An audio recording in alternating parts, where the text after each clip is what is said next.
Kanalıma hoş geldiniz.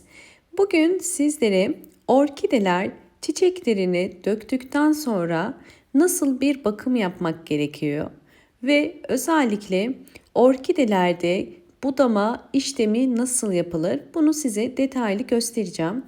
Bugün sizlere özellikle 3 farklı orkide türünden budama şekillerini göstereceğim. Çünkü her birinin farklı bir durumu var. Orkideleri budama yaparken yani dallarını keserken dikkat etmemiz gereken bir takım püf noktalar var.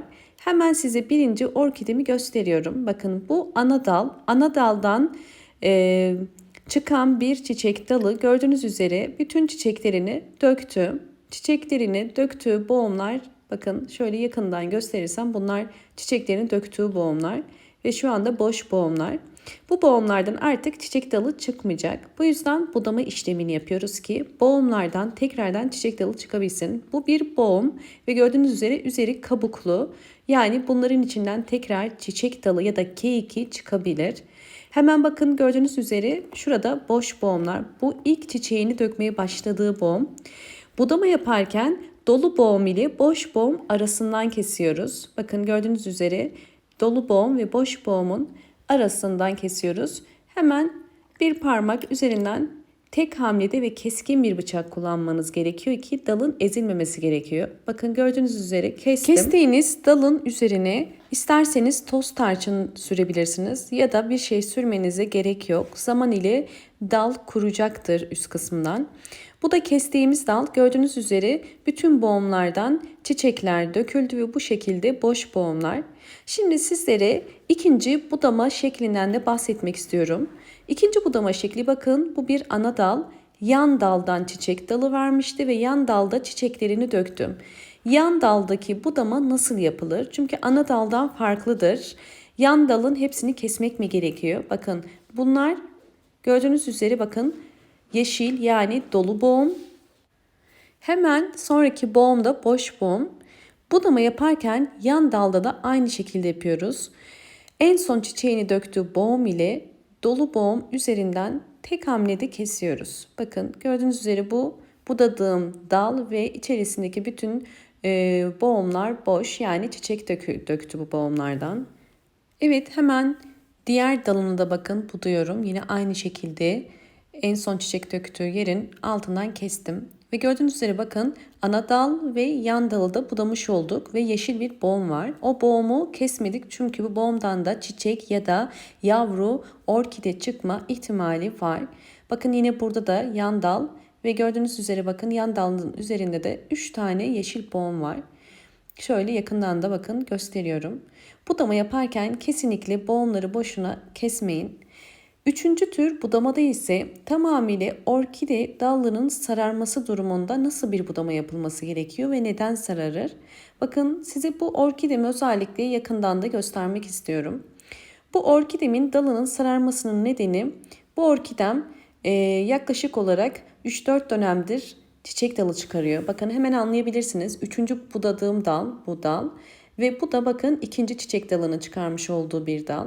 Ve bu tarz durumlarda orkideler durmadan çiçek dalı çıkardıkları için kısa bir süre sonra artık yorulmaya başlarlar ve yeni çiçek dalı çıkarırlar. Bakın gördüğünüz üzere bu yeni çıkardığı çiçek dalı. Diğer dallar ise birkaç dönem üst üste çiçek dalı verdiği için artık bu dallardan sararmalar olabiliyor. Bu tarz durumlarda yapmanız gereken en alttan kesmeniz bakın. Çok fazla uzun kesmenize gerek yok. En alttan tek hamlede kesin. Evet bu şekilde bakın kesiyorum.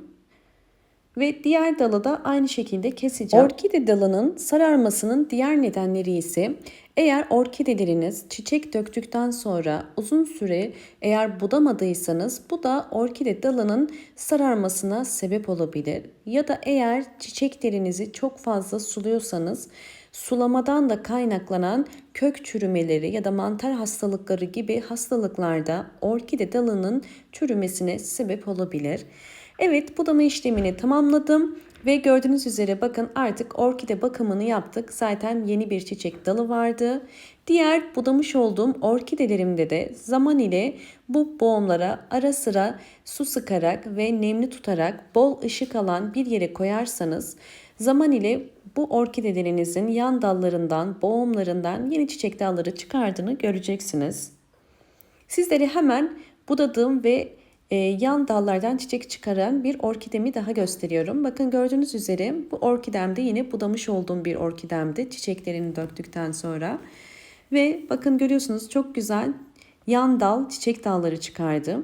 Her bir dalda ikişer boğumdan olmak üzere yan dal çiçek dalı çıkardı. Hemen açıp daha yakından gösteriyorum. Bakın bu budadığım yer ve hemen budadığım yerin altından bakın bir yan dal çıkarmış. Bu da hemen ikinci boğum. Bakın bu da yine yan dal. Bu yüzden orkidelerinizi budama yaparken sayarak kesinlikle yapmayın. Her bir boğum çok önemli. Bu boğumlardan ya bu şekilde yeni çiçek dalları çıkarabilir ve her bir boğumdan da çıkabilir ya da sadece bir boğumdan da çiçek dalı çıkarabilir. Bunu zaten zaman ile anlayabilirsiniz. Hemen bakın desteklemek için bu şekilde çubuklarla da ben bağlıyorum. Sizler de orkidelerinizi desteklemek için çubuklar kullanabilirsiniz. Diğer budamış olduğum orkidemi de göstermek istiyorum. Bakın bu da başka bir orkidem. Bu orkidem çiçek dallarından, boğum yerlerinden çiçek dalı yerine keyiki çıkardı. Bakın 2 yaprağı var ve daha çok küçük büyümeye başladı. Hemen bakın bu dalı budamıştım. Budadığım yer kurudu ve birinci değil ikinci boğumdan böyle bir keyiki çıktı. Keyiki yavru orkide demek. Hemen diğer dalı da göstermek istiyorum. Bakın yine budadığım dalın hemen altındaki boğumdan bir keyiki büyümeye başladı. Bazı orkideler çiçek dalı çıkarırken boğumlardan, bazı orkideler ise bu şekilde keyiki çıkarır. Bu orkidenin cinsine göre değişebilir. Bazen de orkideler ölmek üzereyken kendini kurtarmak için gövde kısmından keyiki yani yavru orkide çıkarabiliyor. Bunlar orkidenin bulunmuş olduğu duruma göre değişir. Gördüğünüz üzere bu orkidem sağlıklı ve keyiki çıkardı. Bu da yine kabaran bir boğum. Bakın bu şekilde kuruması demek bunun artık yavaş yavaş bir çiçek dalı ya da keyiki çıkaracağı anlamına geliyor. Bu keyiklerin en az 4-5 yaprağının ve 4-5 kökünün olması gerekiyor ayırabilmek için. Ve her bir kök uzunluğu da 10 santim olunca artık keyikleri ayırabilirsiniz. Orkidelerinizin bu şekilde hem çiçek dalı hem de keyiki çıkarabilmesi orkidelerinizin doğru budamasıyla çok önemlidir. Eğer doğru bir budama yaparsanız ve iyi bir bakım yaparsanız, bol ışık alan bir yere koyarsanız orkideleriniz zaman ile bu şekilde yavru keyikiler ve çiçek dalları çıkaracaktır. Umarım bu videom sizler için faydalı olmuştur. Videomu eğer buraya kadar izlediyseniz ve beğendiyseniz hemen beğen tuşuna basıp ve kanalıma da abone değilseniz bana destek olmak için abone olmayı unutmayın. Ve gelen bildirimlerden haberdar olmak için zil sesini de açık konuma getirebilirsiniz. Bol bol yorumlar yapıp yorumlar kısmında da sorularınız varsa sorabilirsiniz. Hoşça kalın, sağlıkla kalın.